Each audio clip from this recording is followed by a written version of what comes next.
Life can change in a moment. This is the story of Chi-Chi, a 21-year-old village girl who lost her mother, lost her home, and was left with nothing. Alone, she trekked for days to the city, hoping for a better life. But the city gave her betrayal, hunger, and pain, until fate introduced her to a loyal dog and a man named Emika. A story of heartbreak, loyalty, and love. One that will leave you speechless. Watch closely, because what happens next will shock you. The sun was setting behind the hills, painting the small village in a dull orange glow. The dusty paths were filled with returning farmers, women balancing baskets on their heads, and children chasing each other in play. But inside one broken mud hut at the edge of the village, life was very different.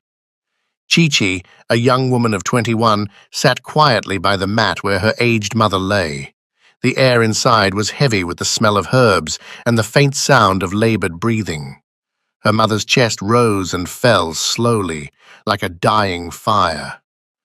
"Ma, please drink some water," Chi-Chi whispered, lifting a small calabash to her lips, but her mother barely moved. For months, Chi-Chi had carried the weight of the world on her slim shoulders. She was the only one caring for her sick mother. Every morning she woke before sunrise, fetched water from the stream, and worked in neighbors' farms just to earn a handful of gari or yam. At night, she returned to the hut with whatever she could find, feeding her mother and eating whatever scraps were left. Sometimes, when there was no food at all, she would lie to her mother. "Don't worry, Ma. I already ate at the farm." But in truth, her stomach would twist and cry in hunger until dawn. Her clothes were worn out, her sandals broken, and her hair untidy from long days of hard work. But despite all this, she never complained. All she wanted was to see her mother live. That evening, the village was full of noise, drums beating from a nearby compound, laughter from families sharing supper. But in Chi-Chi's hut, there was only silence.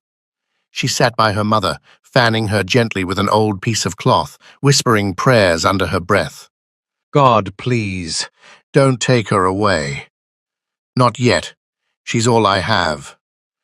But fate had other plans. As the night deepened, her mother's breathing grew weaker. Chi-Chi held her hand, tears running down her face. She pressed her ear close, hoping to hear one more breath, one more sign of life. "Ma, please don't leave me," she cried softly. "Please." Her mother's eyes opened faintly. With the last of her strength, she squeezed Chi-Chi's hand. "My daughter, be strong," she whispered. And then, silence. Chi-Chi froze. The room felt colder than before. She shook her mother's body gently, hoping it was just sleep. But there was no response. Her heart broke into pieces. She screamed into the night, her voice echoing across the quiet village. Neighbors came running, lanterns in their hands. They found her on the floor, holding her mother's lifeless body, weeping uncontrollably. By morning, the villagers dug a shallow grave under the big mango tree behind their compound. Chi-Chi stood barefoot, watching as the only family she had was lowered into the earth.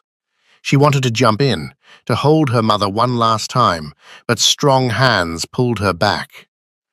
When the last shovel of sand was placed and the villagers left, Chi-Chi remained there alone.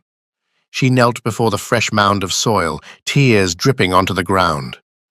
"Ma, I promised I would take care of you. I promised, but I failed." Her voice cracked. Her heart ached with a pain she had never known before. The sun rose higher, but Chi-Chi did not move. For hours she sat there, staring at the grave. She had no father, no siblings, no relatives to lean on. The entire world felt empty. That night, she returned to the hut. The silence was unbearable. The mat where her mother used to lie looked like a ghost of her past. Hunger gnawed at her stomach, but she had no strength to search for food. She lay on the floor, her eyes swollen from crying, whispering the same words again and again. "I'm alone now. I'm truly alone." And for the first time in her life, Chi-Chi wished she had never been born. But what she did not know was that this night of pain was only the beginning of a journey that would change her life forever. The morning after her mother's burial, the village sky was unusually dark.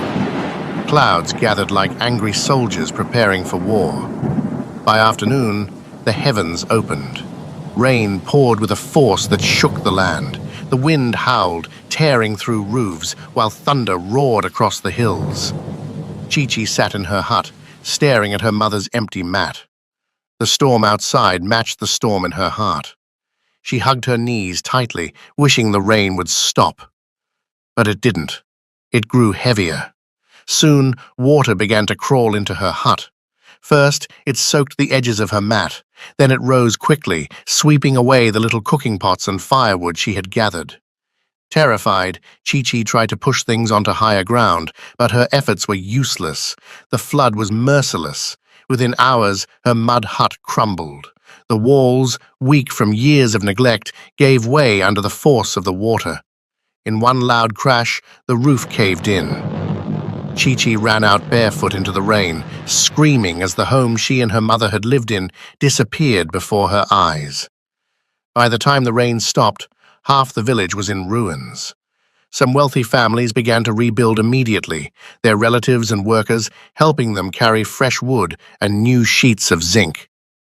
But Chi-Chi had no one. She stood in the cold, shivering, watching others fix their homes, while her own life lay in broken pieces. That night, she slept under a tree. The ground was wet, her clothes soaked, and her body trembling with fever. She cried until her eyes ached, whispering her mother's name into the darkness. By morning, hunger tore through her empty stomach. She looked around at the busy villagers, but no one offered help. Some pitied her from afar, but none wanted the burden of her misfortune. It was then she made the hardest decision of her life. "I can't stay here anymore," she whispered. "If I stay, I will die. I must go to the city." She had no money, no bag, not even sandals on her feet, but she had her will. With nothing but the clothes on her back, she began her journey. The city was far, a place she had only heard about from travelers. It was said to be filled with tall buildings, endless lights, and opportunities. Chi-Chi prayed that somewhere in those crowded streets, life would give her a second chance. Her trek was long and painful. The first day, she walked for hours along a dusty road, her legs aching. Traders passing on bicycles and motorbikes barely noticed her. The sun burned her skin, and her throat dried until it felt like fire. When she saw a small stream by the roadside, she fell to her knees and drank, ignoring how muddy it looked. At night, she slept on bare ground, covering herself with dry leaves to keep warm.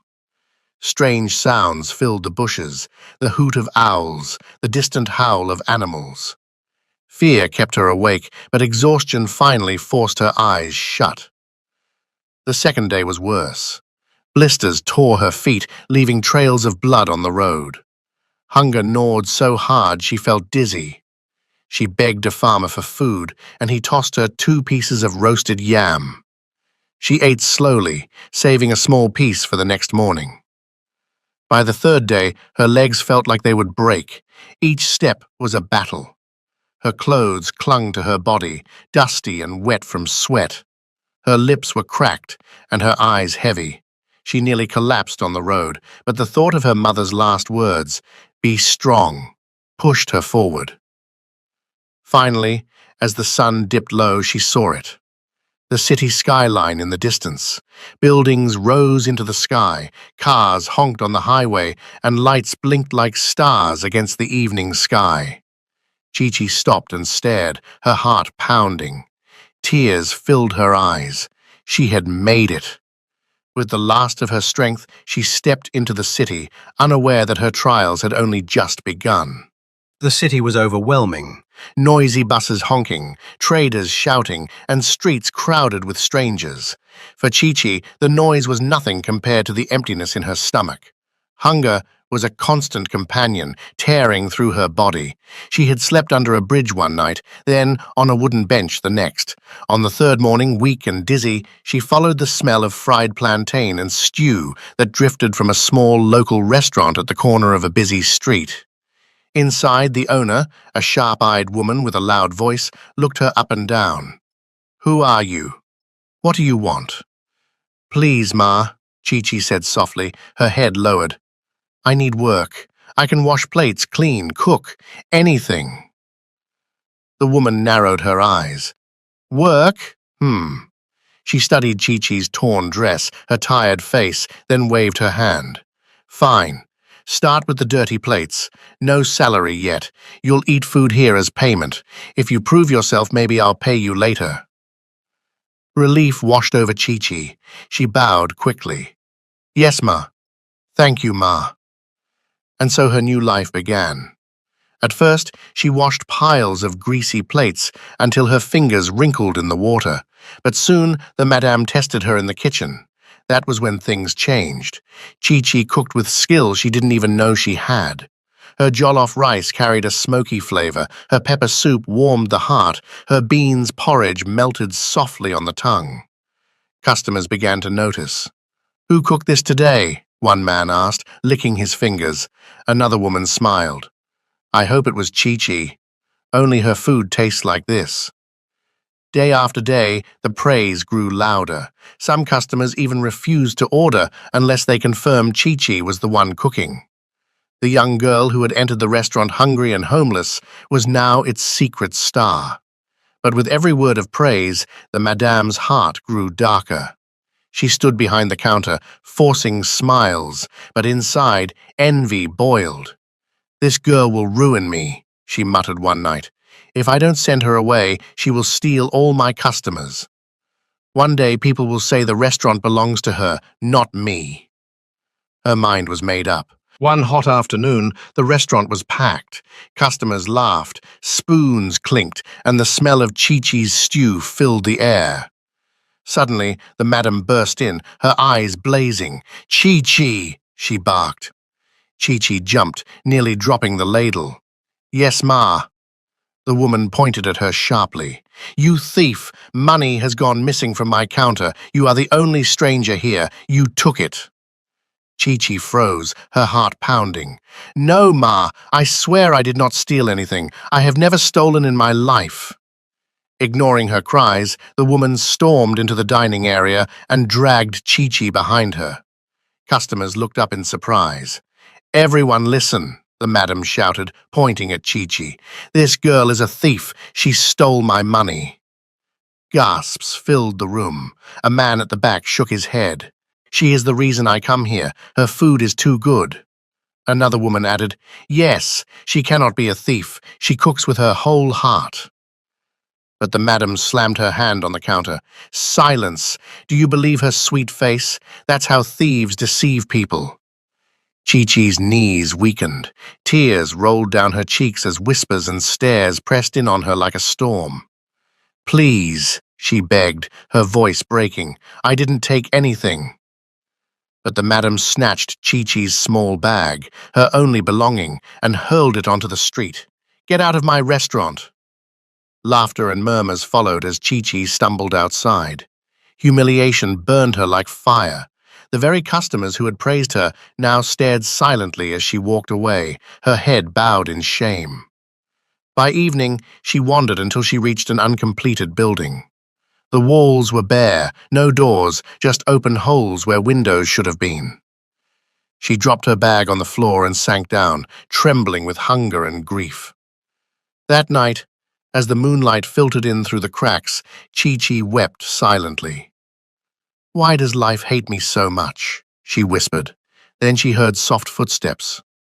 Turning her head, she saw a thin, stray dog curl up in the corner. Its ribs showed, its fur rough, but its presence calmed her.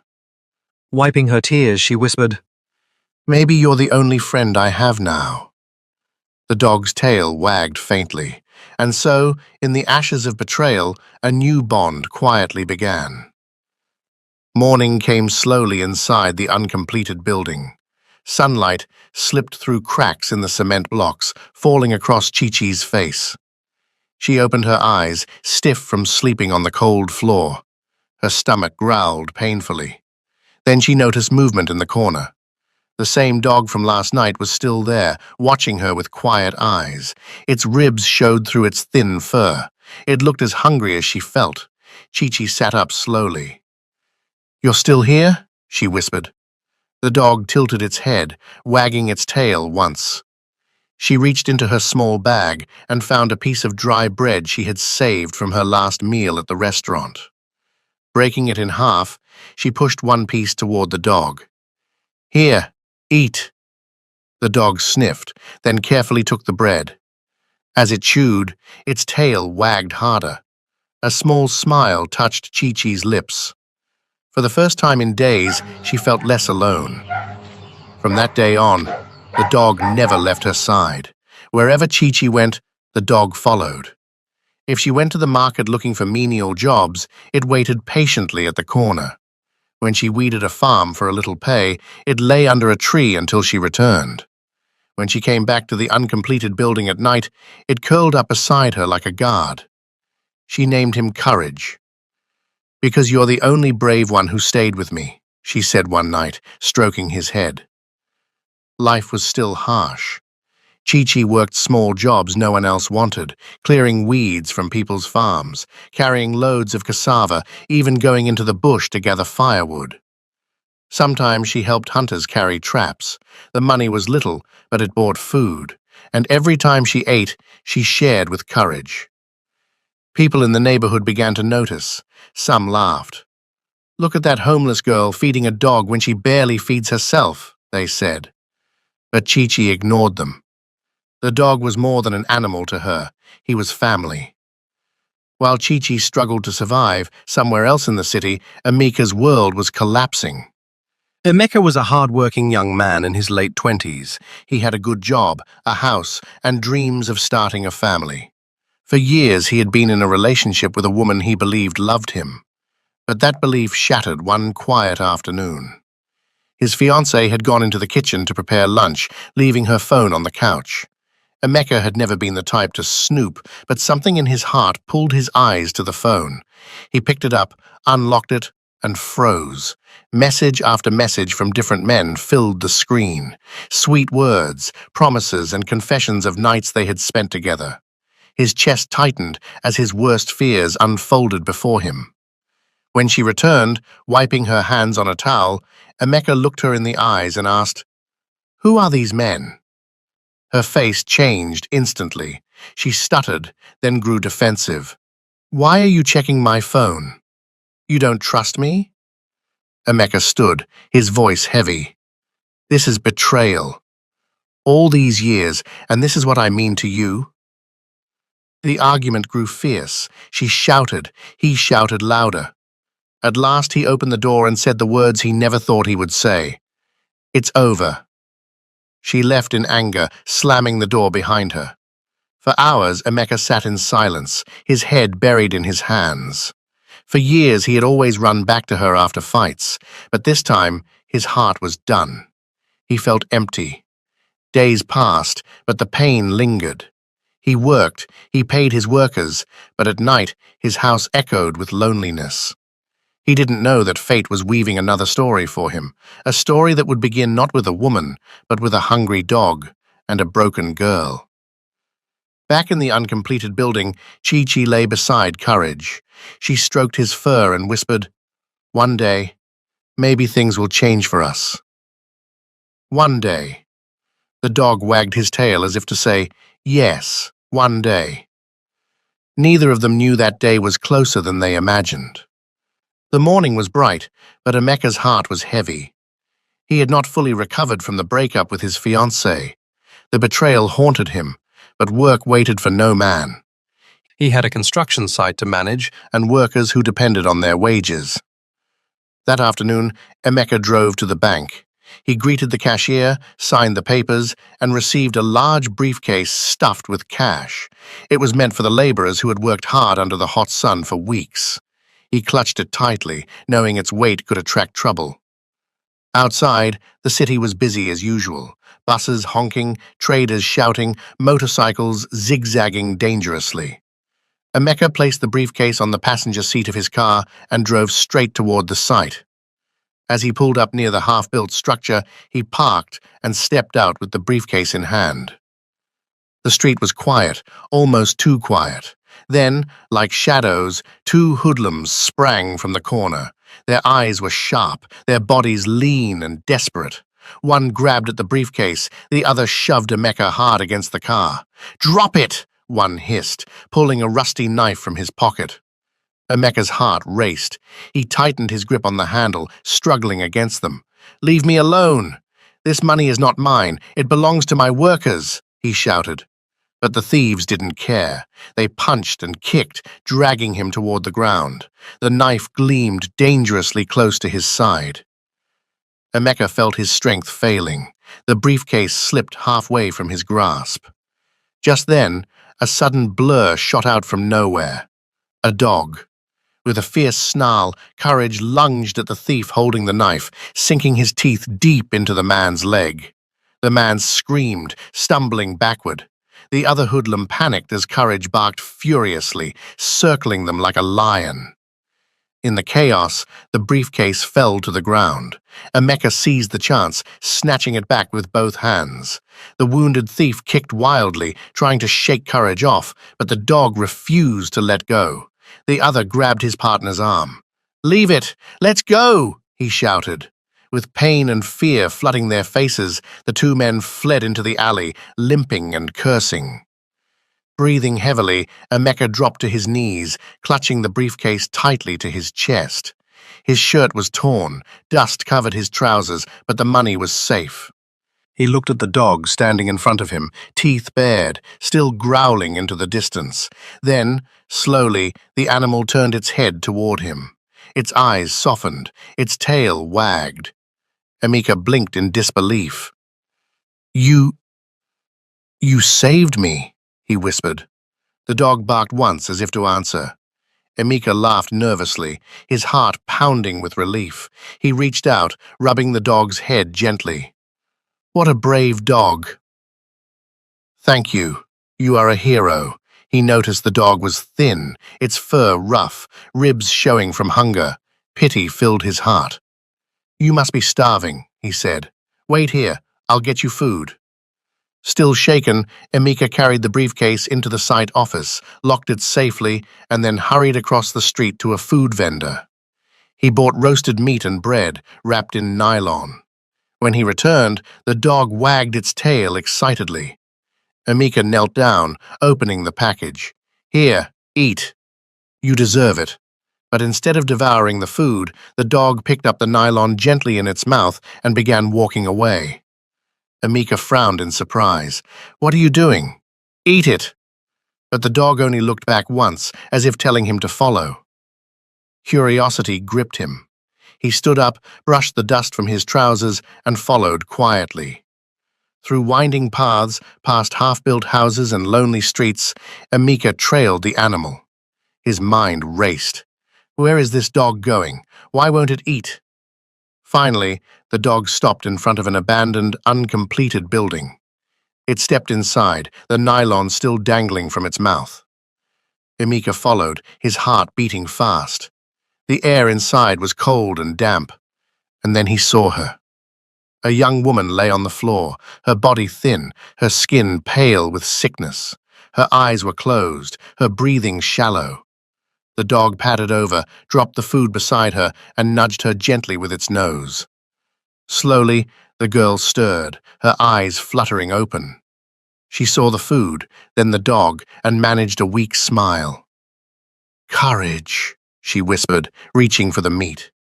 Emeka froze where he stood. His briefcase, the robbery, even his pain from betrayal. All of it vanished in that moment. He had just witnessed loyalty beyond imagination. A dog who risked its life to protect a stranger, only to save its food for the one person it loved most. And lying before him was the girl whose life was tied to that loyalty. Her name was Chi-Chi, and this was the beginning of everything. Emeka stood frozen in the doorway of the uncompleted building. The scene before him was unlike anything he had ever witnessed. The thin dog that had saved his life only moments ago now sat proudly beside a young woman lying weakly on the cement floor. Its eyes shone with loyalty as if to say, "This is why I fight. This is who I live for." Chi-Chi coughed weakly, struggling to sit up. She looked at the nylon bag of food, then at the faithful dog, and a faint smile appeared on her face. "Courage. You brought me food," she whispered. Her voice was hoarse, fragile, like dry leaves in the wind. Emeka's heart squeezed. The sight struck him deeply. This dog had risked its life for him, not because of loyalty to him, but because it had someone else it loved. And now he saw her. He stepped closer slowly. The sound of his shoes on the dusty floor made Chi-Chi's head turn sharply. Her eyes widened in fear. She pressed herself against the wall. "Don't be afraid," Emeka said quickly, raising his hands to show he meant no harm. "I'm not here to hurt you." Courage growled softly, standing between them. Emeka bent down a little, speaking gently. "Easy, boy. I just want to help." Chi-Chi clutched her stomach and coughed again. Her lips were cracked, her face pale. "Who are you?" she asked weakly. "My name is Emeka," he said softly. I followed your dog. He saved me today. He's brave." Chi-Chi's eyes softened when she looked at the dog. She nodded slowly. "He's the only one I have." Emeka moved closer and set the food down. "Eat. You need it more than I do." She hesitated, then reached out with trembling hands. Slowly, she ate a piece, then broke off some for the dog. Watching her share her first proper meal in days with the animal broke something inside Emeka. "What happened to you?" he asked quietly. Tears welled in her eyes. "I've been sick 2 days now. I have no money for medicine, no family, no home." Her voice cracked, but she forced a weak smile. "Only courage stays with me." Emeka swallowed hard. For a moment he couldn't speak. His mind flashed back to his own heartbreak, how he had given years to someone who betrayed him, and here was a girl, broken and alone, who still had the heart to share her food with a dog. "Wait here," he said firmly, standing up. "I'll be back." Chi-Chi blinked in confusion. "Where are you going?" "To get you medicine." Minutes later, Emeka returned, carrying a small bag from the nearest pharmacy. Inside were fever tablets, cough syrup, and basic antibiotics. He also brought bottles of water and fresh bread with stew wrapped carefully. Kneeling beside her, he opened the medicine. "Take this. It will help with the fever." Chi-Chi stared at him, shocked by his kindness. Her hands trembled as she accepted the pills, drinking water slowly. "Why? Why are you helping me?" she whispered. Emeka sighed. "Because someone has to. And because your dog saved my life today. If I can repay that debt, it's by helping you." She looked down, her tears falling silently onto her lap. For the first time since her mother's death, she felt seen. After she ate and took the medicine, Chi-Chi drifted into sleep, her head resting gently against Courage's fur. Emeka stayed for a while, watching them both. He felt a strange warmth in his chest. This girl, this dog, this strange encounter, it was as if destiny itself had guided him here. By evening, he stood to leave, but as he walked out of the uncompleted building, his heart was heavy. That night, alone in his house, Emeka could not stop thinking of her, the way she looked so fragile, the way she still fed the dog before herself, the way she said, "He's the only one I have." He tossed and turned on his bed. At last he sat up, running his hands through his hair. "I can't let her stay there," he muttered. "Not in that place. Not with no one to help her." The next morning, Emeka drove back to the uncompleted building. Chi-Chi was awake, sitting against the wall, Courage curled beside her. Emeka stepped inside, his voice steady but gentle. "Chi-Chi," he said, calling her name for the first time, "you can't stay here." You and your dog, come with me." Her eyes widened. She shook her head quickly. "No, I don't want to be a burden." Amika knelt in front of her. "You're not a burden. Listen to me. You deserve better than this. Let me help you." For a long moment, Chi-Chi stared into his eyes. She saw no pity there, only sincerity. Slowly, she nodded. And that was the day Chi-Chi's life began to change. Chi-Chi could hardly recognize herself. The mirror in Amika's home reflected a young woman who looked nothing like the broken girl who once slept in an uncompleted building. Her skin glowed from good food and rest. Her hair, once tangled and rough, now shone after Amika had taken her to a salon. The simple gown she wore fit her perfectly, soft and neat. Courage, her faithful dog, wagged his tail beside her.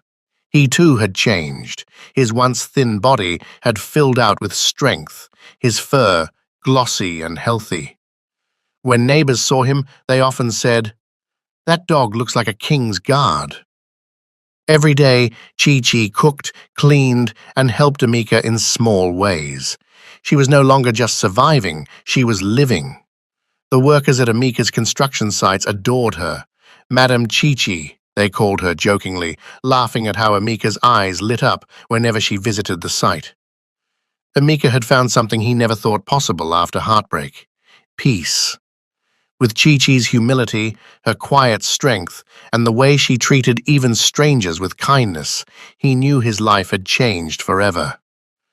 But one thought kept pressing on his mind. "She is more than a companion, she is my future." One evening, as the sky melted into gold and crimson, Amika called Chi-Chi outside.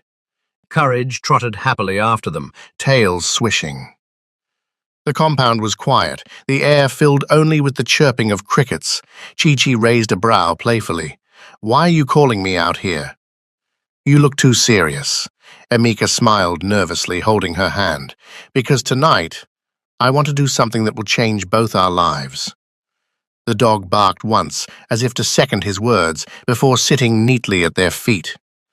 Chi-Chi tilted her head, curious. "Change our lives? Amika, what are you talking about?" Before she could say more, Amika took a deep breath. Then, slowly, he went down on one knee. Chi-Chi gasped, her hands flying to her mouth. Amika pulled out a small velvet box from his pocket. Inside was a silver ring, simple but elegant, glowing in the fading light. His voice trembled slightly, but his words were steady. "Chi-Chi," he said, his eyes never leaving hers. "When I met you, I met strength I had never known. I saw kindness even in your lowest moments. I saw loyalty in the way you shared your last food with a dog. You taught me that love is not about wealth or titles, but sacrifice and truth. I don't want to live another day without you. Will you marry me?" The world seemed to pause. Chi-Chi's chest tightened, her eyes filling with tears. She glanced at Courage, who wagged his tail excitedly and barked, almost like he understood the question. Chi-Chi laughed through her tears. "Yes, yes, Amika, I will marry you." Amika slipped the ring onto her finger, his hands trembling with joy. The moment her hand touched his, Courage leapt up, placing his paws on them both, as if sealing the union himself. Chi-Chi laughed again, bending to hug both man and dog. "Look at you, Courage, always part of the story." Amika rose, wrapping his arms around her. They held each other tightly, the setting sun bathing them in golden light. In that moment, Chi-Chi knew she was no longer the girl abandoned by life. She was loved. She was chosen. The three of them stood together, man, woman, and loyal dog. A family born not out of chance, but out of struggle, loyalty, and love. Chi-Chi had never known happiness like this before.